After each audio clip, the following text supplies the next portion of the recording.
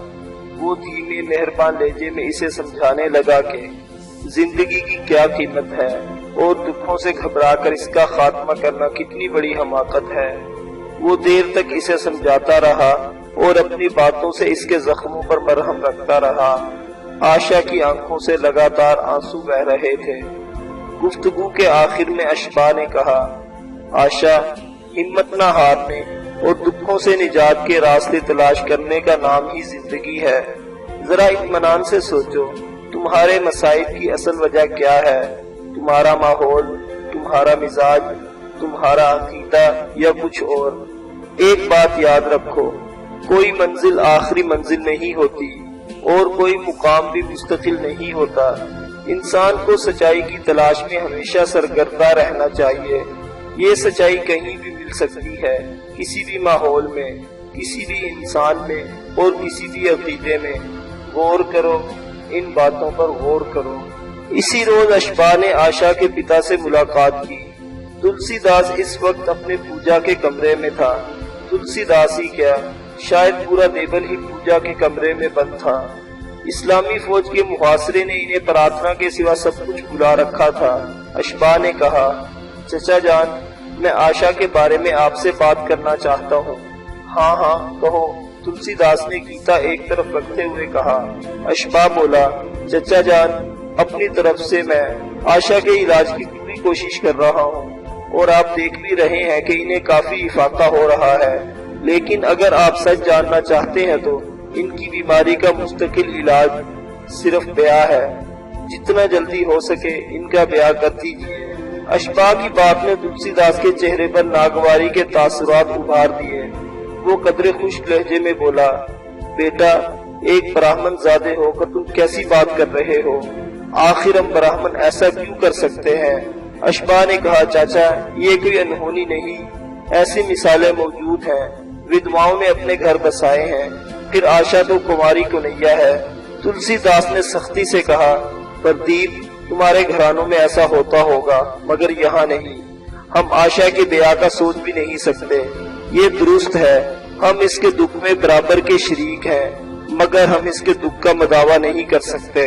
وہ ہماری لاڈلی سپتری ہے، ہم اپنی زندگی میں اسے کوئی کمی نہ ہونے دیں گے، اچھا کھلائیں پلائیں گے، پھولوں کی طرح رکھیں گے اور مرتے سمے بھی اس کے لیے کچھ نہ کچھ چھوڑ کر جائیں گے۔ لیکن گرہستی کی زندگی اب اس کا نصیب نہیں، ہم اس کا نصیب بدلنے سے مجبور ہیں۔ اشباہ کا دل چاہا تلسی داس کو جھنجھوڑ کر کہے یہ کیسا نصیب ہے، یہ کیسا مقدر ہے جو انسان کو زندہ تربور کر دیتا ہے، جو معصوم روحوں کو پیتل کے پنجرے میں بند کر کے پھڑپھڑانے پر مجبور کر دیتا ہے۔ اگر یہ قانون ہے تو اس قانون کو توڑ دو، اگر یہ دھرم ہے تو اس دھرم کو چھوڑ دو، اور اگر صرف یہ رسم ہے تو تف ہے ایسی انتھی رسم پر۔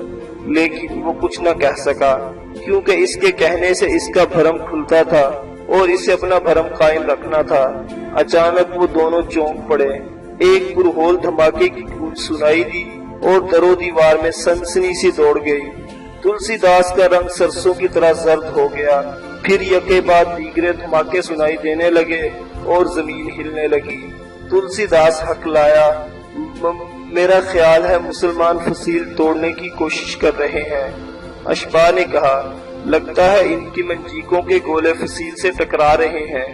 اتنی دیر میں آشا، دیپک اور ان کی ماتا بھی بھاگتے ہوئے پہنچ گئے۔ آشا نے کہا پتا جی یہ کیسی آوازیں ہیں؟ تلسی داس نے کہا کچھ نہیں، تم لوگ بیٹھ کر پوجا کرو۔ جوتے اتار کر سب رام کرشن کے سامنے دو زانو ہو گئے۔ اشباہ نے کہا میں چھت پر جا کر دیکھتا ہوں۔ وہ چھت پر پہنچا تو دور فصیل کی طرف سے کہیں کہیں آگ بھڑکتی ہوئی نظر آ رہی تھی، دھماکوں کی گونج مسلسل سنائی دے رہی تھی۔ اچانک اسے محسوس ہوا کہ کوئی قریب ہی موجود ہے۔ اس نے مڑ کر دیکھا، آشا کا بڑا بھائی مہندر کمار اس کی طرف بڑھ رہا تھا۔ پردیپ اچھا ہوا تم خود ہی چھت پر آ گئے، میں تم سے چند باتیں کرنا چاہتا تھا۔ ایک کونے میں لکڑی کا تخت بچھا ہوا تھا، مہندر اشباہ کو لے کر وہاں آ بیٹھا، کچھ دیر احتیاط سے لفظوں کا انتخاب کرتا رہا، پھر بولا میرے خیال میں مجھے یہ کہنے کی ضرورت نہیں کہ آپ مسلمان ہیں اور اسلامی فوج کے لیے خبر رسانی کے فرائض انجام دے رہے ہیں۔ اشباہ نے کہا میں بھی اس بات سے انکار کرنا ضروری نہیں سمجھتا، میرا مالک مجھے بے خطر موت کو گلے لگانا سکھاتا ہے۔ مہندر کی آنکھوں میں ستائش نظر آئی، وہ نرم لہجے میں کہنے لگا میں آپ کی جرت اور بے باکی سے بے حد متاثر ہوا ہوں، اور میرے خیال میں اب مجھے بھی بتا دینا چاہیے کہ میں مسلمانوں کا دل کی گہرائیوں سے خیر خواہ ہوں۔ یہ آپ کیا کہہ رہے ہیں؟ اشباہ نے حیرت سے کہا۔ مہندر نے طویل آہ بھرتے ہوئے کہا یہ ایک بہت طویل کہانی ہے، بہرحال میں آپ کو مختصراً بتاتا ہوں۔ اشباہ ہمتن گوش ہو گیا۔ مہندر نے اپنی نگاہیں دور فصیل سے اٹھتے ہوئے دھوئیں پر جمائیں اور بولا ہمارا حکمران راجہ داہر کسی طور حکمرانی کے قابل نہیں، وہ برہمن ہونے کے باوجود ایک گھٹیا اور نیچ انسان ہے، اس کا ماضی سیاہ کاریوں سے بھرا پڑا ہے اور رایا کا ایک حصہ اس سے نفرت کرتا ہے۔ مجھے بتائیں اس سے بڑھ کر اور بے غیرتی کیا ہوگی؟ اس نے اپنے سنگاسن کی حفاظت کے لیے اپنی سگی بہن سے شادی کر رکھی ہے۔ اشباہ حیرت سے بولا یہ آپ کیا کہہ رہے ہیں؟ مہندر نے کہا راجہ داہر کا ایک بھائی دھرمینا اور بہن مالیسن تھی۔ دھرمینا برہمن آباد کا والی تھا اور بہن اس کے پاس رہتی تھی۔ کچھ عرصہ پہلے دھرمینا نے اپنی بہن کو راجہ داہر کے پاس بھیج دیا تاکہ وہ کوئی مناسب رشتہ دیکھ کر اس کا بیاہ کر دے۔ راجہ داہر نے جوتشیوں سے حساب لگوایا تو انہوں نے انکشاف کیا کہ مالیسن بہت بھگوان ہے، وہ جس سے بیاہی جائے گی وہ سندھ کے بڑے حصے پر حکمرانی کرے گا۔ راجہ کو اپنے تخت و تاج کی فکر لاحق ہو گئی۔ اپنا اقتدار بچانے کے لیے اس نے اپنی بھاگوان بہن سے بیاہ کر لیا۔ اس کی اس حرکت سے لوگوں میں غم و غصے کی لہر دوڑ گئی۔ غیرت مند لوگ سر اٹھانے کے قابل نہ رہے۔ طاہر کے بھائی درمینا نے اس کے خلاف اعلان جنگ کیا اور برہمن آباد سے لشکر لے کر طاہر کے مقابلے کو روانہ ہوا۔ دیوبند کے سینکڑوں نوجوانوں کی طرح میں بھی اس لشکر میں موجود تھا۔ ہم نے پایا تخت کا محاصرہ کر لیا اور چھوٹی چھوٹی جھڑپیں ہونے لگی، مگر اسی دوران سیناپتی درمینا بیمار ہو کر مر گئے۔ اس واقعے نے پورے لشکر میں بددلی پھیلا دی اور لوگ محاصرہ اٹھا کر اپنے علاقوں کو لوٹ گئے۔ اس واقعہ کو برسوں بیت گئے، لیکن طاہر کے خلاف جو آگ دلوں میں بھڑکی تھی ابھی ٹھنڈی نہیں ہوئی۔ کہیں وہ چنگاری کی شکل میں موجود ہے اور کہیں شعلے کی شکل میں۔ راجہ کی سیاہ کاریاں انتہا کو پہنچی ہوئی ہے اور ہم میں سے کچھ لوگ بڑے یقین کے ساتھ سوچتے ہیں کہ مسلمان فوج در حقیقت بھگوان کا عذاب ہے جو راجہ طاہر پر اترا ہے۔ اشباہ نے کہا، مگر آپ میں سے بہت سے لوگ ایسا نہیں سمجھتے، جن میں آپ کا گھرانہ بھی شامل ہے۔ مہندر نے کہا، دوست، یہی تو رونا ہے۔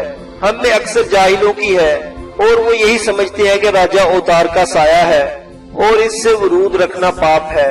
میرے پتا ہی کو لے لیں، اول تو انہیں یقین ہی نہیں کہ طاہر نے مالی سن سے شادی رچانے والی غلطی کی ہوگی۔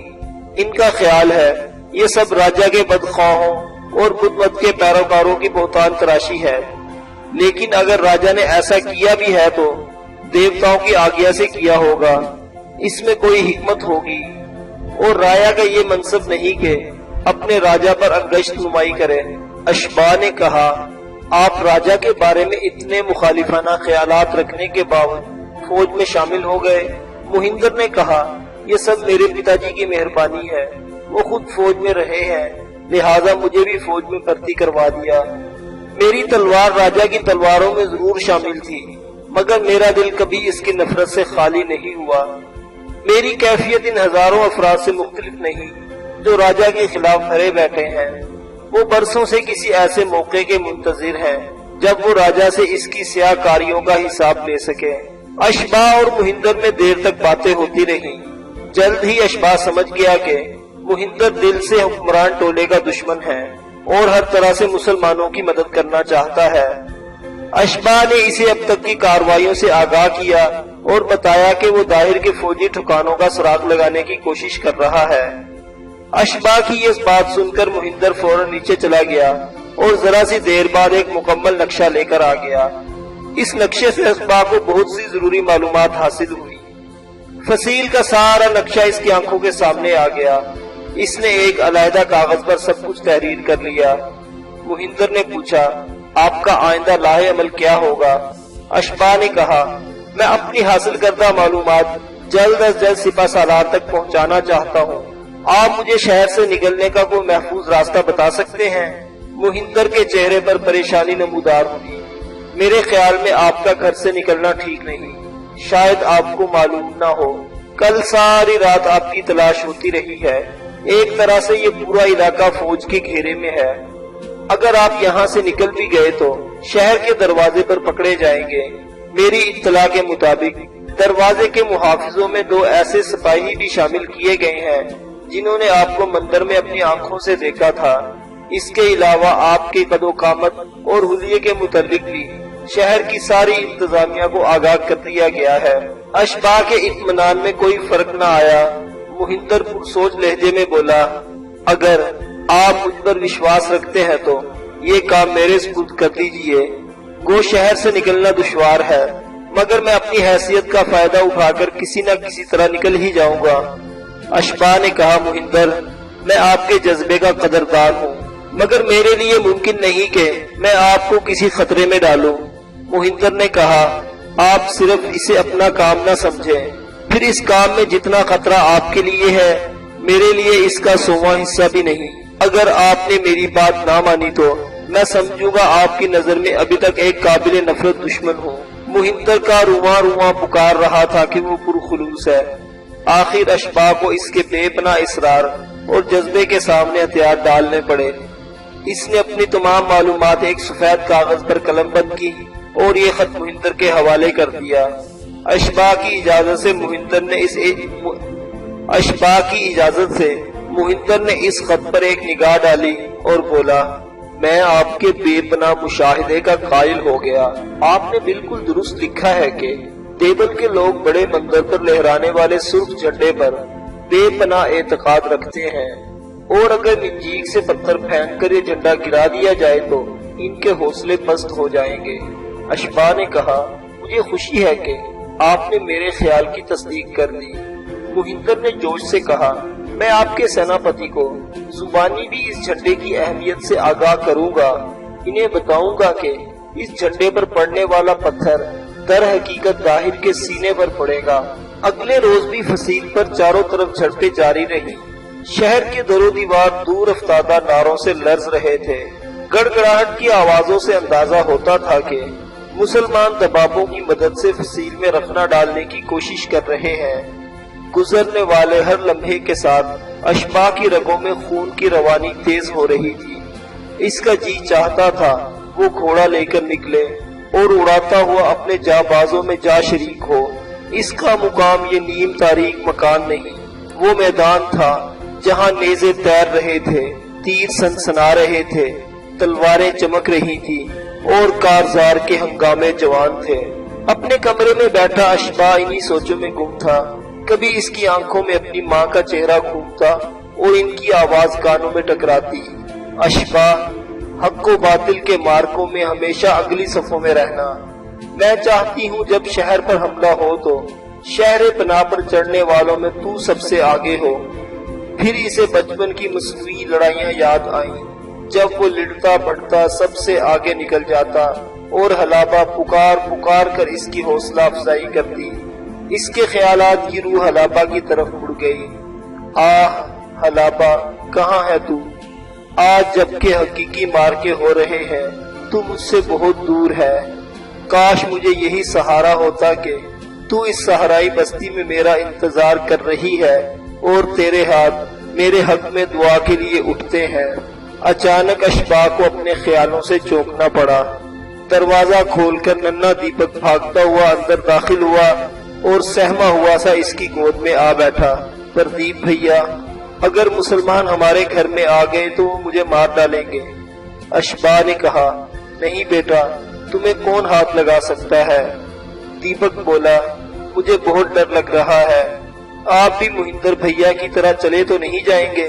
بچے کی معصوم بات پر اشباہ مسکرا دیا۔ اتنے میں دروازہ کا پردہ ہلا اور آشا اندر آ گئی۔ شاید وہ اوٹ میں کھڑی سب کچھ سن رہی تھی۔ اس کی آنکھوں میں آنسو تھی۔ بولی، پردیپ، بھگوان نہ کرے ہماری سینا کو شکست ہو، لیکن اگر ایسا ہو گیا تو آپ ہاں ہاں کہو تو آپ مجھے اپنے ہاتھوں سے۔ وہ سسکنے لگی۔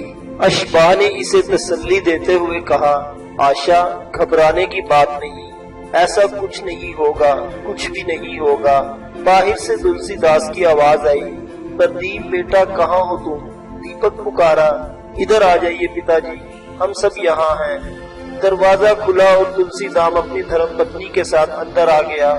تلسی داس کے ہاتھ میں ایک بڑی گٹھڑی تھی۔ بولا، پردیپ بیٹا، میں نے گھر کا سارا زیور اور نقد رقم اس میں رکھ دی ہے۔ مہندر گھر میں ہوتا تو اسے سونپ دیتا، اب تم اسے اپنے پاس رکھو، پتہ نہیں کیا ہونے والا ہے۔ آشا کی ماں روحان سے لہجے میں بولی، بھگوان رحم کرے، میری تو صبح سے دونوں آنکھیں باری باری پھڑک رہی ہیں۔ لڑائی آج بھی زوروں پر ہو رہی ہے۔ سنا ہے فصیل سے دھڑا دھڑ زخمی اور لاشیں آ رہی ہیں۔ اچھا چلو سب پوجا کے کمرے میں۔ تلسی داس نے اٹھتے ہوئے کہا، بھگوان کو یاد کرو، وہ دیا کرے گا۔ سب ایک ایک کر کے کمرے سے نکل گئے۔ اس وقت اویس کچھ گھبرایا ہوا کمرے میں داخل ہوا۔ دروازہ بھیڑنے کے بعد اس نے سانسیں درست کی اور بولا، اشباہ، معاملہ خراب ہے، میں ابھی گلی کا چکر لگا کر آیا ہوں۔ تلاشی لینے والے ہر گھر میں گھس رہے ہیں۔ دو دستے ہیں، ایک شمالی رخ سے آ رہا ہے، دوسرے جنوبی سمت سے۔ جس کسی پر شبہ ہوتا ہے اس پر بے دریغ سختی کرتے ہیں۔ ایک گہری سانس لے کر اشباہ اپنی جگہ سے کھڑا ہو گیا۔ اس نے جیب سے ایک طے شدہ کاغذ نکالا اور پڑھنے لگا۔ یہ ایک خط تھا جو اس نے تلسی داس کے نام تھوڑی دیر پہلے لکھا تھا۔ محترم میزبان، میں یہاں سے جا رہا ہوں۔ شاید آپ لوگوں کو یہ سن کر حیرت ہو کہ میں پردیپ نہیں بلکہ میں ہندو ہی نہیں، میرا اصل نام اشباہ ہے اور میں اسلامی لشکر کا خبر رساں ہوں۔ اپنی اصلیت کو چھپانا میری ضرورت تھا اور میرے سالار کا حکم بھی۔ ہم حالت جنگ میں ہیں اور حالت جنگ میں ایسی کارروائیاں معمول کا حصہ ہوتی ہیں۔ بہرحال اب میں محسوس کرتا ہوں کہ میری یہاں موجودگی سے آپ لوگوں کو پریشانی ہو سکتی ہے۔ درست ہے کہ اس چار دیواری کے باہر میرے لیے خطرات ہیں، لیکن اپنی سلامتی کے لیے میں آپ لوگوں کو غیر محفوظ نہیں کر سکتا۔ جاتے ہوئے آپ سے ایک بات کہنا چاہتا ہوں، اگر آپ کو کوئی خطرہ تھا تو اپنے لوگوں سے تھا، میرے چلے جانے سے دور ہو گیا ہے۔ مسلمان فوج کی طرف سے آپ کو قطعاً کسی اندیشے میں مبتلا ہونے کی ضرورت نہیں۔ میں پوری مسلم فوج کی طرف سے آپ کو ضمانت دے سکتا ہوں کہ آپ پر کوئی آنچ نہیں آئے گی۔ مسلمان فوج شہر میں داخل ہوگی اور انشاءاللہ ضرور ہوگی۔